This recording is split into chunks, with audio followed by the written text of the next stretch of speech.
Mental health challenges are often kept in the closet or even swept under the rug. We know they can affect anyone, from adults to children, and the struggle is real. Join us as we talk about relevant topics with mental health experts. Welcome to Equip Online, a place for hope and help.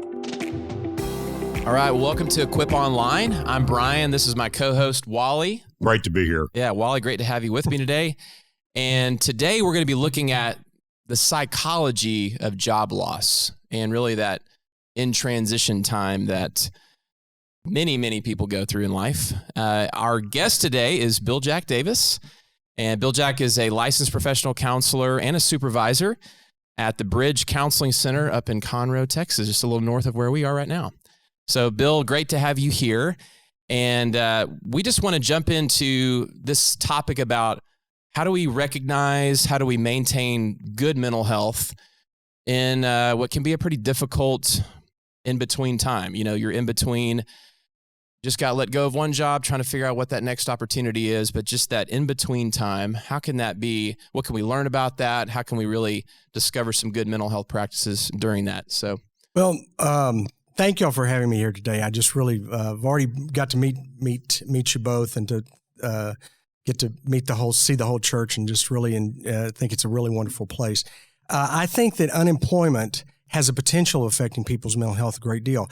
And it's research has really shown how unemployment is really associated with increased depression, anxiety, suicide, substance abuse. And so those need to be on our radar whenever someone gets unemployed and it goes on. Many people find jobs very quickly, but what research has shown is that when people have been unemployed for 26 weeks, which is 6 months, their whole life is in an uproar because they're close to the edge.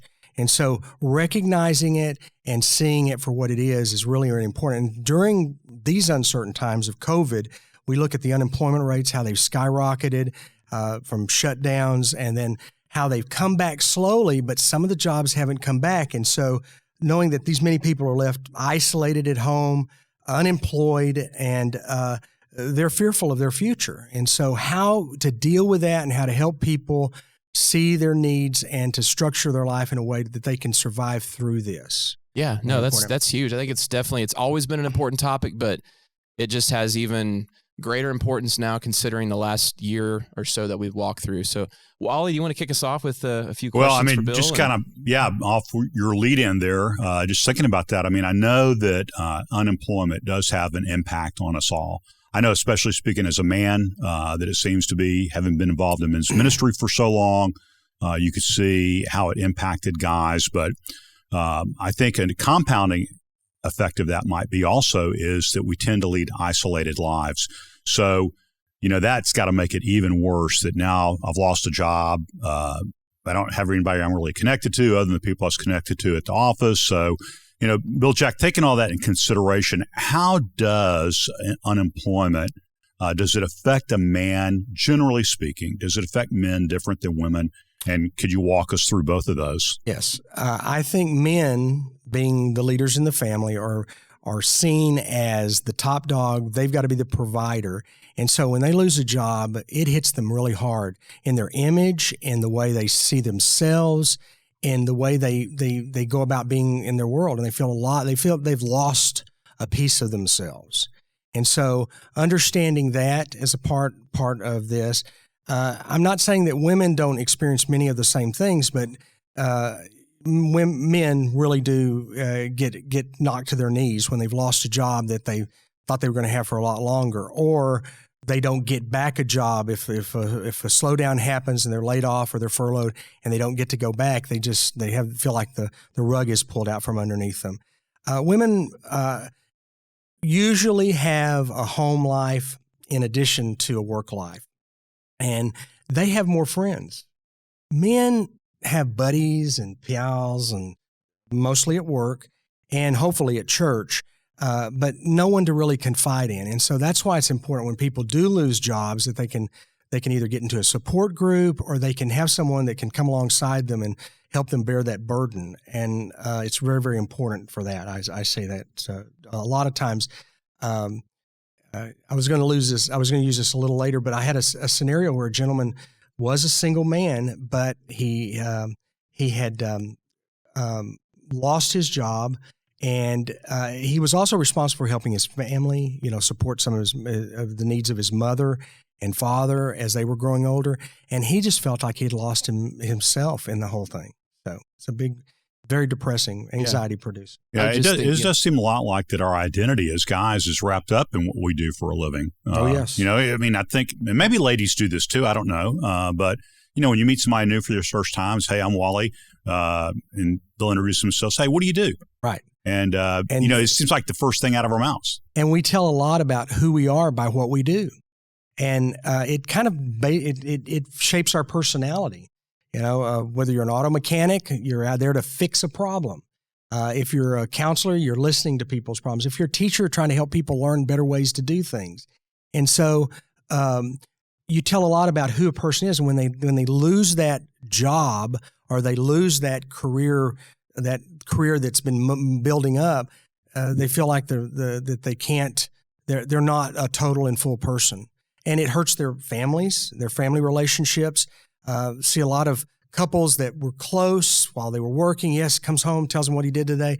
And when unemployment hits, they'll go play video games, or they'll just stay out in the garage, or they will act like they're working on something and they really don't end up doing that. Then you see problems in relationships whenever job loss happens. Yeah. Do you just kind of build on the how our identity is wrapped up in it? That's one of the real struggles of job loss is like I don't even know how to define myself anymore. I mean, who am I? But do you see different types of emotions that are pretty common that people go through, different types of phases almost you go through while you're walking through a period of unemployment that's pretty normal for people to feel during that period? Well, I kind of look at Elizabeth Kubler-Ross and the loss of came out because of death, but then it went on to the loss is anger and bargaining and denial and depression, and then finally acceptance. Most people will do what they have to go through, and you'll see those patterns, but they'll use distractions like they'll watch a series on television, they'll binge watch something, or they'll escape.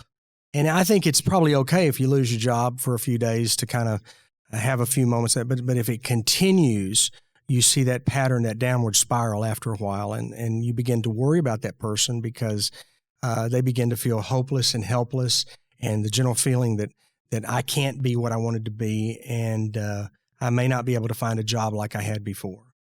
Especially, if you had been in a position for a number of years and worked yourself up to a high position, and either it was, dismantled, or we don't need this kind of, or our company sold and we're combining jobs, and so kind of getting to people. When you see people, they're very susceptible to this depression, anxiety, and it really is really completely normal. And yet we need to be doing things to mediate those kind of problems, to lessen the depression, find some consistency in the world with some help. So we're going to talk about coping mechanisms later, but if I'm the spouse or a friend of somebody who's been let go, and I can see these things that you're talking about, anger as probably the first reaction, the second maybe being denial. I think that's what you said. Yep. How can I creatively know when and what's appropriate for me to be able to come alongside to help pull them through that as somebody who cares about this person? Well, you needed to care about them before. That needs to be one of the prerequisites. You just can't just invite yourself into people's lives. Right. You have to be able to step in as someone that has been their friend and has been alongside them. And that's one of the things a lot of men don't let happen. And we need to be about doing that more. Speaking to that, women have a great deal of friendships, and you can ask a woman to name their top 3 friends, and they can name those top 3, and they might even go, "Well, there's really 4, maybe 5." And so, you ask a man who could they call at 2 in the morning when they're really hurting about something, or if they have a flat and broke down and don't have the tools to fix it. Many of men can't name that person. And so we as men need to be about building those kinds of relationships. And whenever there is a struggle or we're in a strife, to be able to step in people's lives and speak positive things and encouragement and help people deal with that. And that's really important.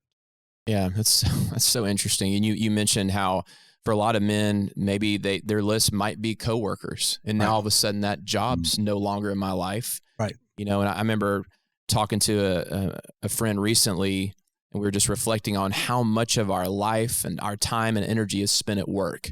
Right. I mean, way more than our family or anything else. And again, on this topic, all of a sudden that's taken out of our life. I mean, it almost feels like a death. Like I have no idea who I am at all anymore. Right. I mean, even my friendships were a part of that and anything. You're disconnected from what connected you to the world. Yeah. A lot of times. When you're spending 8, 9, sometimes 10 hours a day working and you come home already spent out and you don't, and now you don't have any place to go spend yourself and you're just kind of wasting away. Yeah. Yeah.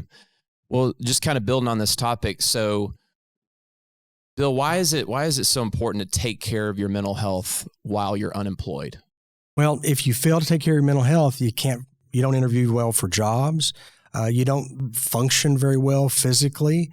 You have mood swings, that depression, that all begins to dominate your life. And that nervousness in job interviews and that self-deprecating kind of attitude, well, I'm probably not going to get this job, that lives itself out. And so you have to take care of yourself and build yourself up in positive ways so you can practice really healthy coping strategies to care for your mental health, which then bleeds over into your physical health, which bleeds into your relational health and your spiritual health. And all of those are very, very important in an unemployed situation because you need to keep things as normal as you possibly can in a job loss situation, but you also have to be realistic and look at reality at what you need to be doing. And I tell many people to work as many hours looking for a job as you did working, and in the process, take care of yourself. That becomes your new job in a sense. It does. Looking for a job. Looking for a job becomes your new job. And how many hours you spend looking Glassdoor or a ZipRecruiter or going through in applications and setting a goal, first to do that. So sticking to a daily routine is the number one thing. And really even plotting out what I need to do today and what I need to do tomorrow on a regular basis. And routine is really important. I'm sorry, I must confess, I eat about the same thing every day for breakfast. Lunch and dinner stays a little different, but I always have eggs and some kind of either sausage or bacon, whatever's in the refrigerator, or if there's jalapeno sausage, I'll have that. But eggs and sausage, and if I'm lucky, I'll get a piece of bread with a little bit of jelly on it. But that's about all I ever do. I stay consistent in that routine. If I go out, that's pretty much what I get. So staying in a routine of making 2 job applications a day, calling somebody and reaching out to somebody as a friend, eating a good lunch, getting some exercise, pay attention to your home relationships. That's very, very important. But sticking to a routine. In the process of that, setting goals that you can do. And not everything we do has to be a goal. There can be some things that are pleasurable, but setting a goal of 2 applications a day, following up on applications is important. But whenever you're depressed, you need to get things done started in the morning, like finding things that really are hard for you to do, like making those applications, looking. There's a workout company called Kiss the Frog. It sounds a pretty distasteful thing to do, and that's what they suggest doing, is doing the most distasteful things early in the morning, get them over with, then build the rest of your day with more pleasurable and more exciting things to do. Third thing is to reach out to a support group. There are support groups in churches, and if there aren't, there should be more for unemployment or for helping just with the daily problems. Bible studies are excellent places to find support and people that care. And not every support group is for everybody. I've talked to someone recently who said, I went to this support group and I didn't really like it, but I went to the same one and got more help, same name support group. and had that, or the Bible study. Find the Bible study that fits you, that studies the Word of God and is uplifting and building up of yourself. Fourth thing is to take care of your mind, your body, and your soul. So that really talks about the spiritual side of us. Everyone looks at psychology as something that doesn't have to relate to the soul. But if you look at an 1859 definition of psychology, it is the treatise of the soul. And our mind, will, and emotions that reside in us is very important. And if we can't keep our spiritual life, it's hard to keep our mental health together. That's why I like having a Christian practice, is that most of the people come to me have a biblical basis or biblical thought, and so they rely on God. When people don't have a spiritual side, they don't rely on anybody. They don't have anyone to turn to. And so having God in your life and a spiritual side is very, very important. Last thing is to really spend time doing the things you enjoy. If you enjoy jogging, that's not really for me. If you enjoy bicycling, which I do have a good bicycle. If you like go shooting hoops, that's a good thing to do. But find some time to do things that you enjoy doing that's pleasurable to you. I know somebody that when they got unemployed, they started doing woodwork, and then they started selling that woodwork. And then they said, well, I can make a living doing this. And they retooled and reinvented themselves that way. So spending time each day doing things and not beating yourself up. So I think that's highly important in a situation for yourself. So Bill, Jack, when you look at after having lost a job, if I've lost a job, if I'm listening today and I don't have a job, there may be some stresses that it would help me to understand. I mean, obvious, it's intuitive to everybody, is the financial stress. But what are the different types of stresses that a person who's unemployed right now can be looking for in their life that they may not even be aware of that's going on, so that they can begin to know how to handle that or to do something about that? Well, let's talk about what stress is. Stress is a word. And the way you appraise a situation is kind of whether it stresses you or it doesn't. I could see how reframing some of the things that we see as stressful and is really important. Like, if God closes a door and you lose that job, couldn't God open a bigger and better door? And that takes a lot of the stress away. Well, God closed this door. I'm not any good. I can't handle this. So that stresses us. And so redefining stress for ourselves is a better way to look at what stress is. And so stress is from financial, like, am I going to be able to pay my bills? Unfortunately, in our day and age, unless you have a good bit put away, my precious baby daughter has $30,000 in the bank. She has $30,000 in the bank in case something happens. I went, I've never had $30,000 in the bank. Well done. Well, she's done well done. And then she complains that she doesn't know how to be an adult, but she really does. So that alleviates a lot of stress, is having some backup finances, but understanding that you can't pay for things that you can't pay for. And they can't get blood out of a turnip, and you need to make arrangements and tell people where you're at and keep them in the loop and communicating. So financial issues, whether it's housing or food, there's help out there for some of this. And so being willing to reach out can relieve a lot of stress for people. But as men and some women, I don't want to ask for help. And so that creates more stress. And so understanding what is keeping us awake at night, listing that down and kind of coming to terms with, this is what I can do something about, and this is what I can't do something about. I tell you, I wrote this down. I don't have it memorized, but it's the Serenity Prayer.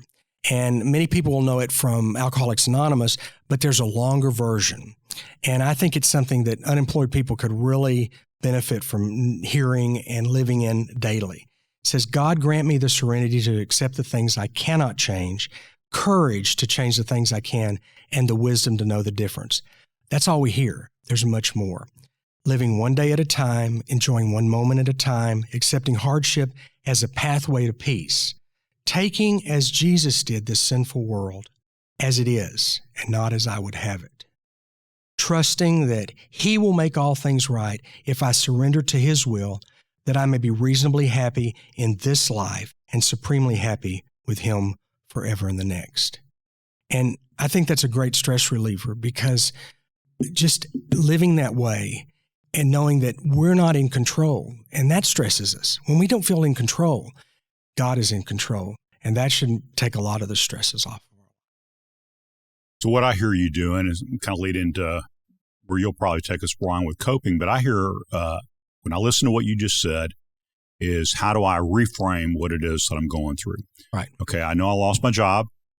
I've either done a good job of building up the financial resources, which that had to take place prior to losing a job, or if I find myself in a situation where I don't have a job and I don't have the financial resources, the emergency cash that I needed, rather than worrying about what I'm going to do and going and hiding, I need to be proactive in reaching out to people, landlord, whatever, where I have funds that are due to see what it is that I can do, credit card, whatever that may be. So taking steps, just like now I don't have a job that I'm going to today, so my job today is looking for a job. So right. It's a process of reframing the way that we're viewing it and that we're thinking. Well, and that can take a great load off of us if we live in that, that God is in control of this. I'm going to do what I need to do to fulfill. I'm going to do the 2 applications a day. I'm going to call my creditors and tell them here's where it's at and here's what I'm going to try to do. And keeping people informed, but looking at it in a better way, looking at it in a more positive way, not telling them it's a terrible, awful, no good, very bad day and I want to move to Australia. And that happens to be a storybook from childhood. Oh, nice. We'll have another episode just on that. Right? Another episode Story time on with Bill. Alexander's terrible, awful, no good, very bad day. Yeah. No, it's, and even, as you think about Wally kind of, reviewing some of that, even when we're not technically going to our job we used to go to, the fact that we're still looking at ourselves that we have work to do, even in this in-between jobs. Right. I mean, I think about even the way God made us. I mean, you think about the brain chemicals that, when we work, our brain gives us that reward in a sense, right? And so even if we just know we filled out a couple of applications, we checked into some things that can help us, we did things, there's still that sense of today was a good day.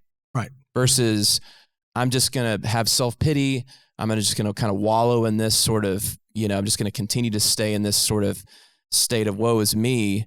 Now we're not even getting those chemicals from our brain that like reward us for working. Right. And a lot of times, one of the things I suggest is try helping someone else. Give yourself away for the moment, or give yourself a chance to help someone. That has the potential of helping a lot of times. And again, things that we didn't make connections. Make those connections with people, places, and things that could maybe even benefit you at work, or just benefit the way you feel about your day, about what's going on. Yeah, no, that's great. I know we've kind of gotten into this a little bit, but Bill, what would you recommend are some good coping strategies to put into practice during unemployment? And really, are there any good things that may come out of that season of unemployment? Well, speak to those. One of the things I think is just trying to find a better you, to find something that adds value to who you are as a person. And it may be spiritual growth. It may be skills and tools and knowledge to help you be a better worker. Many people don't see themselves as being able to do anything else other than what they have done before. And so one of the things I suggest is make a list of all the qualities all the things that you have done. And it may go back to the list whenever you were in high school and worked at Sonic, or whenever you did this job or that job, and it isn't what your real career was, but it's a skill set that you have developed, and say, hey, look, I could do that. That wouldn't be a bad thing. And build on your tools, build on your skills. And if there are some skills, hey, I wouldn't mind going into broadcasting and making podcasts and see what is happening. I know a gentleman that lost his job, and he started a podcast, and he is now making almost what he made whenever he was doing it by the advertising and the podcast sales. And he did this just because, and this took about a year, but, retooling himself in a way that, you're not doing what you were doing. You're now doing something a little more of what you like to do. And that's so find a way to reinvent yourself. Also find a way to